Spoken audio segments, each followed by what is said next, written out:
It's not that our people won't, it's that we haven't led them to. Mm. It was really, really challenging for me to recognize, okay, what are the ways that I'm baking in reinforcement for our folks of what this looks like?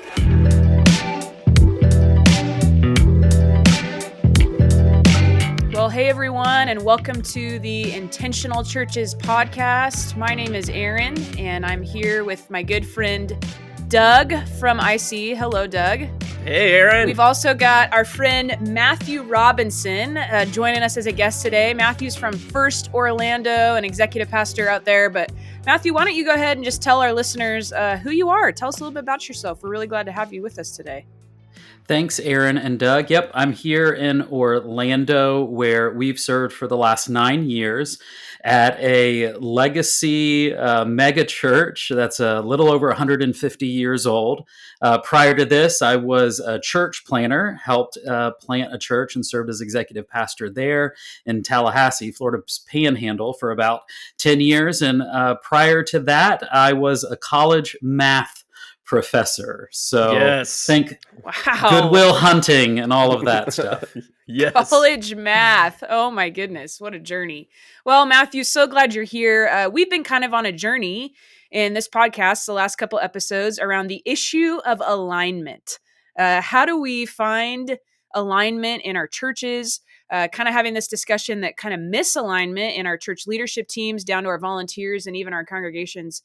Like that can be one of the greatest challenges we face as church leaders, is trying to navigate misalignment.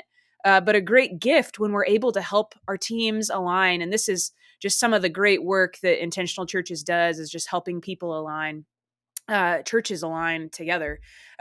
One of the things, though, that's been brought up a couple different times is this idea that we can work really hard to align our churches to the right things and be on the same page. But what's actually maybe the most important kind of alignment we can have is personal alignment to the Great Commission. Like that each of us are personally aligned, personally living the Great Commission, that maybe like alignment in our churches actually starts here. And so I want to talk about this today. I want to get both of your perspective, Matthew and Doug, on this. So maybe let's just start with, when I say like a personal commitment to or personal alignment with the Great Commission, Matthew, I'd love to hear from you. What does that even mean? Like, how would you describe to a church leader what that actually means? You know, Erin, the mission statement for my church and so many other churches that I've had the opportunity to visit or where friends work and talk to, almost all of them have some paraphrase of the church's mission as the Great Commission. Mm-hmm. And it's so easy as a church goer or as a Christian to say, oh, well, that's my church's job for doing that. When in actuality, that Great Commission exists for each of us as individuals. And that's where the work of evangelism and discipleship, the making of disciples, has got to start with Matthew and Rachel, with Matthew and Rachel and Ellie and Kate, my family unit, and how we're approaching that together and as individuals, way before I'm able to latch on to all the work that's going on at my church or yours or any of our listeners. Yeah, that's so good. Doug, I hear you use it. I see all the time you use one language. Everybody's got to have their one. Maybe flesh that out a little bit more for us. Yeah, I can't say enough. I've been really convicted these last 2 years on this thing, Erin, and I've started adopting this phrase a lot, that the Great Commission Jesus taught as a personal mission statement first. Like that's how he instructed. It was through his disciples, and that is our mandate, but before it ever is an institutional one. So it gets confused in there. So when we talk about ones, it's like those people, if I think about the Great Commission personally, I'm thinking about the people that are in my relational reach zone or my relational network, where I go. A lot of churches say this, but where I live, work, and play, and in my neighborhood. And am I, the personal evaluation of, am I actively practicing more and better, baptizing and teaching people to obey all that Jesus has commanded us? So that's kind of our framework, is it really does start with me having personal ones. And by the way, you want to talk about a frame change or perspective change in your life. When you have that activity going on in your life, it makes you uncomfortable. like spiritually, it makes me have to be wrestling with conversations, answers, and praying in a very different way than I normally would just living church as a church activity, you know? Yeah, that's so good. I think one of the things that I just want to point to for our listeners is I think the assumption of people and even of church leaders is if you're a church leader, you must be committed personally to the Great Commission, right? Like, isn't that kind of like a no-brainer? And I think the conversation we're having is like, I think there's this sort of this awakening in church leaders all over the place of like, oh, wait, I think even as church leaders, we have maybe depended too much on the church as the institution to do even our own disciple making, our own personal evangelism. And so church leaders are just as like complicit in this as anybody else, if not even more. So let's do a little story time for a second from both of you, maybe. Was there ever a moment that you realized that like either you, like I've done church work for a long time and I'm just now realizing I wasn't personally committed to this? Uh, Maybe what was that moment like for you? Or if you feel like, no, I've been committed to this, maybe when was a moment that you felt like a fresh or a renewed commitment to this? Maybe just a story from your own personal life. Matthew, would you mind kicking us off there? Yeah, absolutely. I want to say, though, Aaron, for our listeners first, there's that complicity with us as church leaders, but this is also a conversation that I hope leads to conviction rather to guilt or shame. Totally. I've talked with our staff before that I hope if this is resonating, something's going to stir in you rather than what could be a shame-filled or guilt-filled response that'll lead to action. That's really the Hmm. gist of this. I mentioned I was a college professor. With all that said, and when I'm asked on this side 10, 12 years later what I miss about teaching, my response usually surprises because I say that I miss being surrounded by darkness. Mm. And I was on a large public university campus for a number of years, teaching math to college students in big lecture halls. And for me, my relational reach zone was easy and it was massive. Couple that with being a bivocational church planter, to for our church, apart from God's hand to grow, it was how we were going through and inviting people into our lives and then to connect with our church. But after a few years of that, even in my former profession and then where I'm now, there's the recognition when there have been really two predominant seasons that I've been asked that question, that I ask now in interviews and I ask now in one-on-ones. I'm sure we'll get to the practical part earlier. Where are you surrounding yourself with people who don't know Jesus, with Hmm. ones, with lost people, however you want to phrase it? And when I've had a pause in that, really, especially before we had kids, and really after the preschool years, as we had just thanked God for survival, but had not been as intentional in our lives about that, there was a recognition, oh my gosh, this isn't happening for me. The last story I have been able to tell about having conversations that are faith related, about being able to walk with someone through experience where they're accepting Jesus or they're getting baptized is so far in the past. Okay, conviction, light bulb, wake up moment. I've got to recenter around this. Hmm. Mm. It's so good. Just not losing sight of intentionally surrounding ourselves with people that are like close to us but far from God. Uh, such a good story. Thanks, Matthew.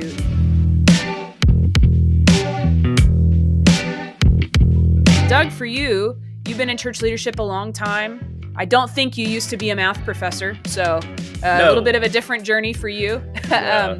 Maybe talk, Doug, like this kind of conviction that has been building in you over Yeah. recent years, and what personally for you was the thing that kind of tipped you into, man, I need greater personal alignment to the Great Commission. Yeah. It's pretty amazing journey. I'm so thankful Matthew said the thing about shame Mm-hmm. because as I've aged and as I'm coming to conviction, I look back through my ministry career where it's full time in a local ministry staff, and I'm like, so much of my time was not wired thinking this way. I was Mm-hmm. running the machine. I never said it that way, and I don't want to be a Gen Xer like down Debbie Downer, but we were running the machine, the institutional machine, the programs, and yeah. Anyway, so let me shift gears to modern day for me. So I feel a lot of going back and forth between guilt and God has been laying on my heart for several years. We live in a neighborhood where it's being regentrified kind of, and all kinds of young families are moving in. And I know God is telling me I need to start a quarterly kind of like guy barbecue in the backyard, dad hangout, recruit a couple of the older dads, and just start out doing some mentoring before we ever get into any Jesus conversations. And because of my life, I've got 2 teenagers. I just haven't done it yet. And there's this back and forth of I keep praying, God, please help me prioritize, open. Now we're building bridges to neighbors, but yeah. So and then one other weird one that just came out of nowhere for us, another kind of group of people in our relational region is my daughter is a flag football quarterback that just joined a tournament team, which is I don't know why we've done this. It's like it's just complicated everything even that much more. But all of a sudden, there's this community of ones that we're with. Like we're going to travel to California in a couple of weeks with them. And what I appreciate now, back to your original question, the one awareness, meaning I'm aware there are ones around me all the time now. That is at probably the highest level of my life. The activation is not where I want it to be right now. And I know it needs Mm. to get to. But part of it in church leadership, I think, when you need to have this thing yourself, one awareness and activation, but then how do you help, like Matthew was talking about, how do you help ask the right questions of staff leaders to get them one aware and activated and really owning the Great Commission personally? Yeah, that's so good. The way we talk about it, where I'm from, is we talk about like the frequency of being around our ones, and then the potency.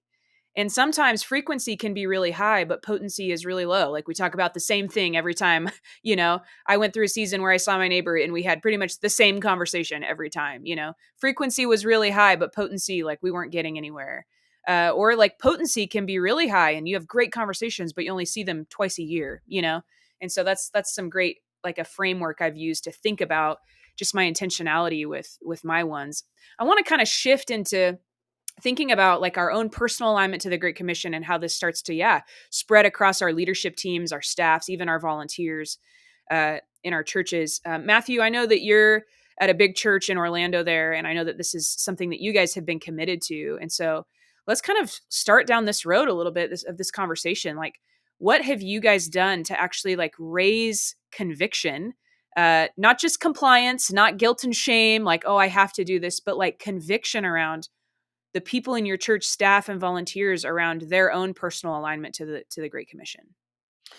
Yeah, well, and I appreciate the distinction there, Aaron. There are approaches that in recent years we've taken with our staff, and then in mobilizing our 99, as Doug was talking about there, to be one aware and to activate them. There's approaches we've taken. I think we'll get to that part of it. First, we've talked about it with our staff. I mentioned that we set the tone from the very beginning with interviewing. I get to partner up with our HR director, and anyone who's new to the organization is going to have a conversation with me at some point in the process of we're asking a series of questions, but spiritual alignment is a big part of that. Tell me your story, and can you articulate that? If you have trouble with that, a new recruit or a new prospect, that results in a series of conversations that we need to have beyond that.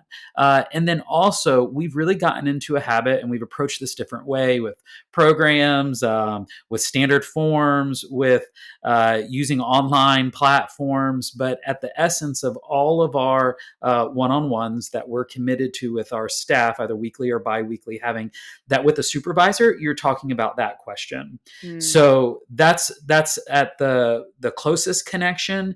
But when we're in times with our staff, either in department meetings or when we have the opportunity with all staff or smaller groups of different levels of leadership throughout the organization, we've been really intentional with going through and putting meeting agenda topics for table time discussion of, hey, share a story. Hey, talk about what this is going on, and getting it into the repetitive nature.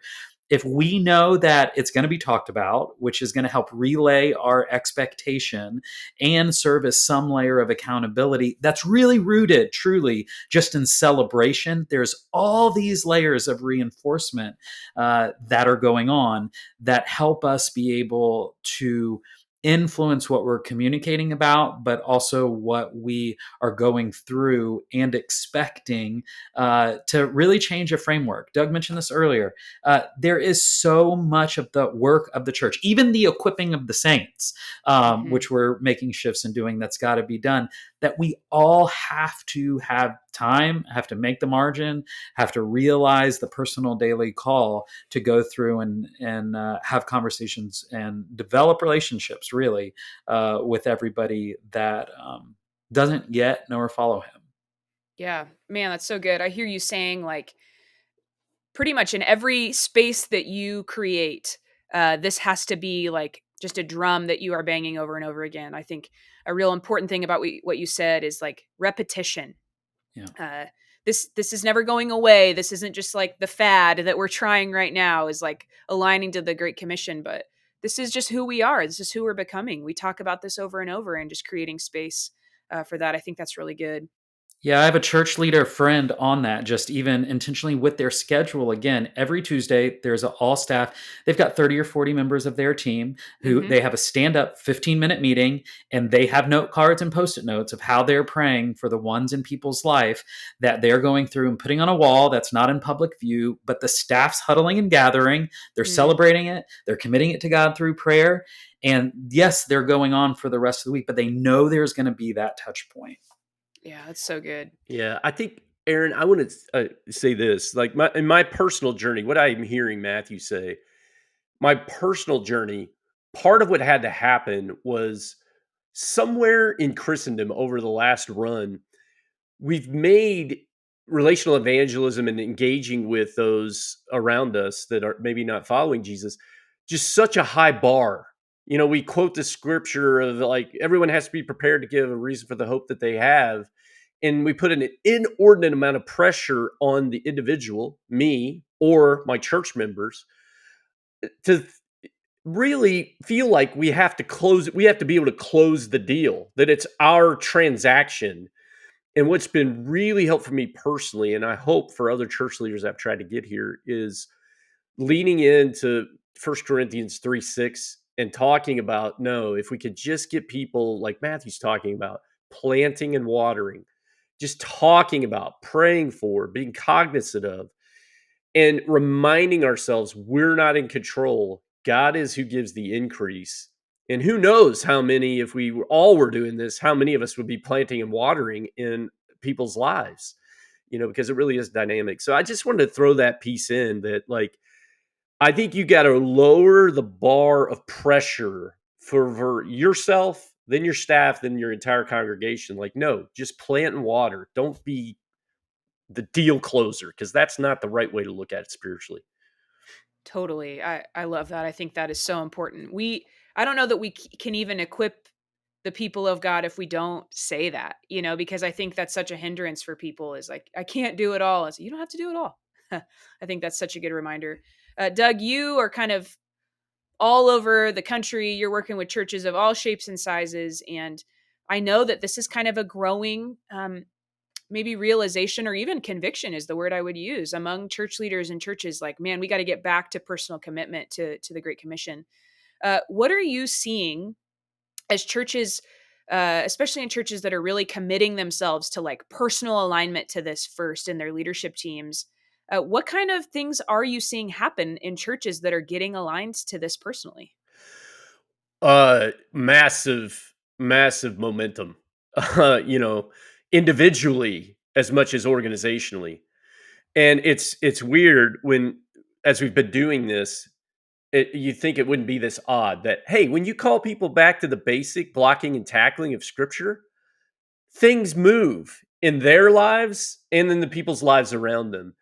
And so just asking the question, like, who are the ones in your life that you're praying for? What are those kind of, they're convicting questions, but they get you to this deal that momentum begins to build. And so these little steps to take, both personally, do inventorying on a regular basis in your quiet time, like who are my ones? How am I praying for them? And then how you organizationally roll that out, super important. We've got there's several churches that come to mind, but one in particular, like they've been doing this for a couple of years now. They're all kind of converted in their core leadership. This last year, they had more baptisms than they'd had in the last 10 years in their church. And Wow. most of those baptisms were performed by 99s and congregants. And there's so many good things happening because it's fighting Christian consumerism.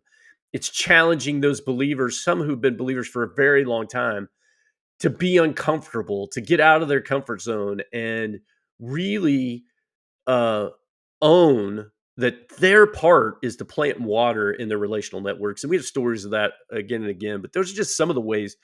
And I believe we got to get back to these little strategies instead of looking for these great big silver bullets or programs that are going to be able to deliver it. How do we own and model personally and then get others to do the same? That's where we get the real movement.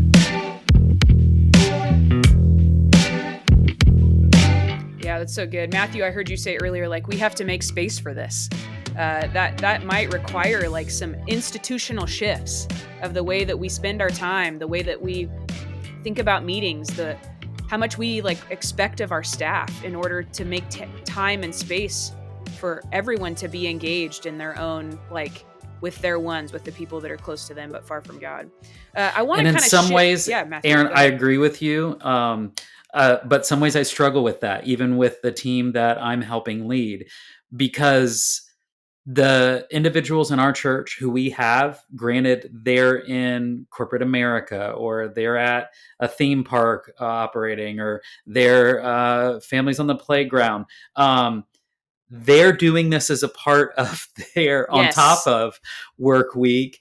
Yes. So personally, I'm okay with a little bit of a seasonal adjustment to kickstart it, but we're expecting the same thing out of the people that are coming to worship at our church, and calling them to that. It's got to be part of what we integrate to our staff and leadership and volunteer teams. Yeah, that is so good. We had the same conversation with our staff when we were making this shift, because staff's like, well, how does this affect my hours? And it's like, well, we have people that work more than full-time Right. jobs and who are like, this is not part of their work. It's part of their, you said yes to Jesus, so this is just part of what we do. And so, yeah, I think the only thing I'm getting at is like, we just have to make space for this to be a conversation we come Absolutely. back to over and over and over again. So that's so good. I want to shift into just kind of some of the practical. One of the values of intentional churches is like simple tools, ways for church leaders to like get after things and to be able to do something with what we've talked about. And so, what would you guys say? I just kind of want to open up the floor. Like, if there was a church leader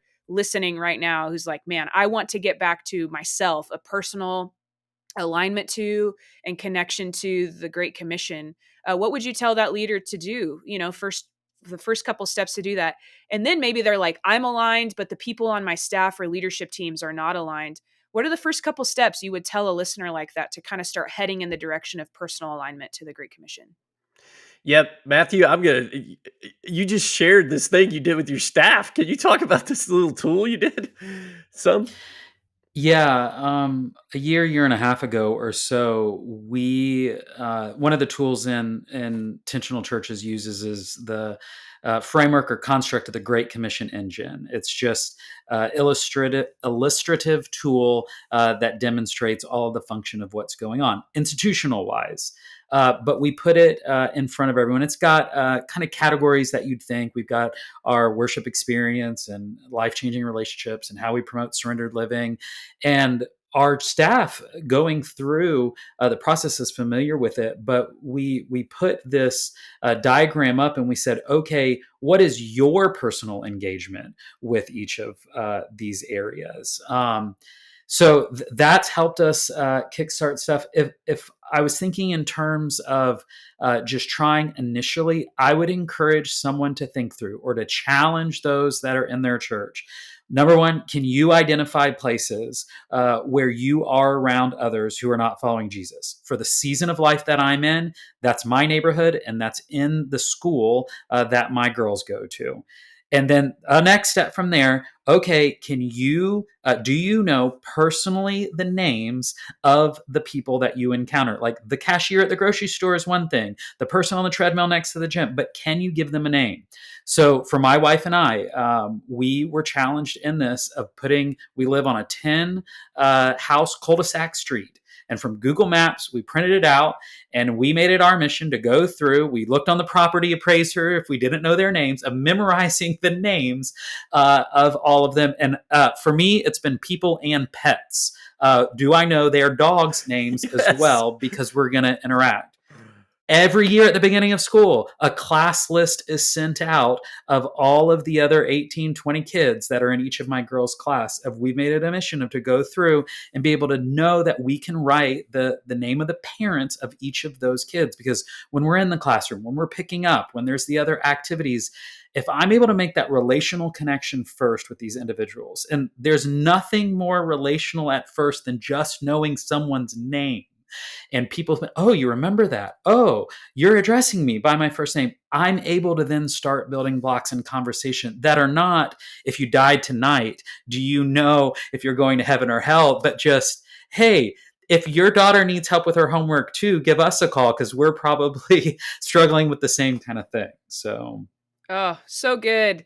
Names go so far, and just taking that extra step. Thanks, Matthew. Doug, anything you would say to church leaders just as we kind of wrap this conversation? Yeah, I'm going to give two things. One, on a personal, like Matthew did. I love what he just talked about. Like, just listen to the intentionality there and Mm-hmm. think about what he's putting in his daughters. Like, this by Yes. example. It's amazing. That's awesome. So, my daughters are teenagers, and our bridge building has been through babysitting in the neighborhood. So, Mm. we're in these young families. We've begun to build bridges. I know most of the dads now, and it's all come through babysitting. In fact, at Christmas, I gave one of my neighbors who just had a daughter. He has a young daughter. So he's like, girl dads, we have to stick together. And I gave him, I prayed over it. I was stressed about it, but I gave him a Christmas gift of James Dobson's book on how to bring up girls. And I even said to him, hey man, this is really conservative. Like, I'm trying to and he was so grateful, so grateful. So babysitting's been our pathway. Organizationally, just a fun thing I've done a few times is like in a staff meeting, um, describing what a one is, given a little one of our tools that we use in IC intentional churches called relational reach zone. Hey, take 2 minutes. We're going to put 2 minutes on the timer. Write down a name of every person you know that doesn't know Jesus. And then I make it a competition. So I have at the end, after the 2 minutes, okay, if you had at least one, stand up. And so far, everybody had at least one name. And then I started going through layers. Okay, if you had 5 or less, sit down. 10 or less, sit down. And one time I got to a point where somebody had written down in that 2 minutes 83 names. 83 names. And I gave them a gift card and we celebrated it. And I made them Yes. tell a story of like one of those names on that list. So there's a couple practical things that might help our listeners think about what we're talking about here. Erin, if I can add too, in the opportunity that we have when our people are gathered, our church is again, I said, a legacy church that we're trying to transition the mindset of this way where it has been so much just come and see, and it's no, you go and share.